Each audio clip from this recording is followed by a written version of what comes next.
Аз камсыз болгон үй бүлөлөргө ушул өзгөчө кырдаал, өзгөчө абал киргизилгенге байланыштуу мына кыйналган жарандарга өз убагында тиешелүү жардамдарды көрсөтүү боюнча, ишти күчөйтүү боюнча жергиликтүү бийликтер менен мунун баардыгын азыр иштерди уюштурабыз.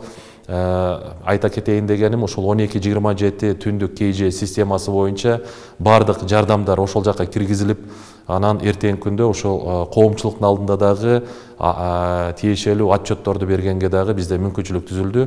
Мына бүгүн бизде мындай маалымат, автоматташтырылган маалымат системасы иштеп жатат.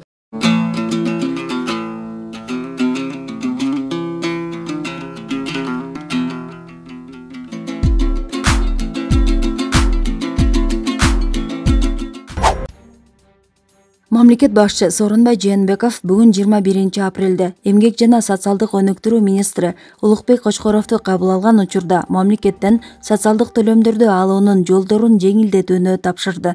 Президент муну менен өзгөчө абал учурунда аз камсыз болгон үй бүлөлөрдү колдоо зарылдыгын белгиледи. Сооронбай Жээнбеков айрым аймактарда жашагандарга социалдык төлөмдөр мөөнөтүндө жетпей жатканын да эскертип, өзгөчө абал учурунда мамлекет берген төлөмдөрдү алуунун жолун мүмкүн болушунча жеңилдетүүнү министрден талап кылды. Эмгек жана социалдык өнүктүрүү министри Улукбек Кочкоров өлкөдө социалдык төлөм алган 490 000 адам бар экенин маалымдап, бүгүнкү күнү алардын баарына жөлөк пул, пенсия жана башка социалдык төлөмдөр берилгенин президентке билдирди. Министрдин сөзүнө караганда, пенсия жөлөк пулдан карыз жок. Коронавирус пандемиясына байланыштуу өзгөчө кырдаал жана абал жарыяланганына байланыштуу пенсия жана жөлөк пул жеткирүү милдети почта кызматкерлерине жүктөлгөн. Мындан тышкары коммерциялык банктарга социалдык төлөм катары берилген акчаны карточкадан чыгарууда үстөк акы албоо тапшырылган. Правительством принято распоряжение от 14 апреля, согласно которому для оказания гуманитарной продовольственной помощи нуждающимся семьям выделено 200 миллионов сомов. Из них на сегодняшний день освоено 100 миллионов 400 тысяч.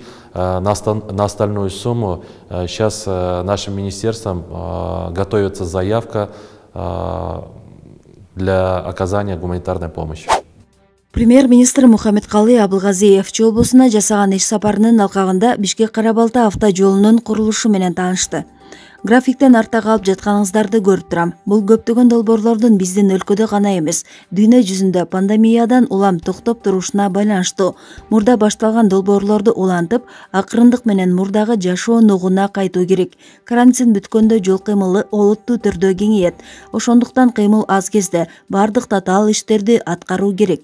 Бул стратегиялык автожолдун курулушун бүткөрүү үчүн бизде каражат бар, деди Мухаммедкалый Абылгазиев жолчуларга. Бүгүнкү күнгө карата Бишкек-Карабалта унаа жолун реконструкциялоонун алкагында асфальт бетон төшөлгөн. Жолдун 29 чакырымына органикалык, минералдык катмар жана 23 километр төмөнкү катмар төшөлдү. Алардын ар биринин калыңдыгы 9 сантиметр. Курулуш иштерине 31 миллион АКШ доллары жумшалды. Учурда унаа жолдун оңдолуп жаткан 45 чакырым тилкесинде жол салуу иштери 45% аткарылды. Бишкек-Карабалта тилкеси Борбор Азия аймактык экономикалык кызматташуусунун транспорттук коридорун жакшыртуу 3, Бишкек-Ош унаа жолу 4 фаза долбоорунун алкагында кайра каралууда. Булак Назар Ньюс Кейчи.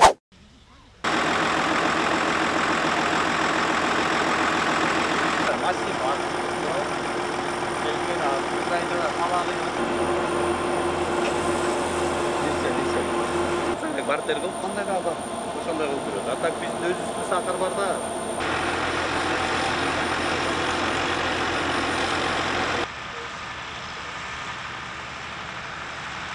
Агропромышленный переработкада. Мына быйыл картошка былтыр 3 тонна.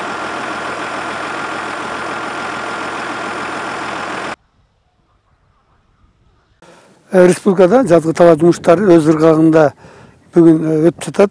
Негизинен бардык ушул иштер штабтар аркылуу башкарылып атат. Анан республикалык ыкчам штабтагы бул жумуштардын баарын бүгүнкү күндө өзү контролдоп атат. Министрлик деңгээлде биз бир топ иштерди аткарып атабыз. Бүгүн ушул Москва районундагы Энгельс атындагы үрөнчүлүк чарбасына келдик. Бул жерде ушул 300 гектардан ашуун өздөрүнүн жерлери бар. Анан кант кылчасын бүгүнкү күндө сээп, булар ушул бизге бүгүнкү күндө жумуштардын баардыгын жакшы экенин көргөзүп атат. Негизи үрөөн боюнча проблема жок. 98% бүгүн үрөө менен камсыз болду баардык чарбалар.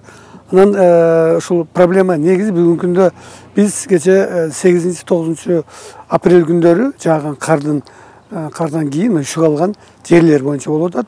Анан ушул 2 район бар, Сузак жана Ноокат райондордо. Ошол жерде өзгөчө абал киргизилген.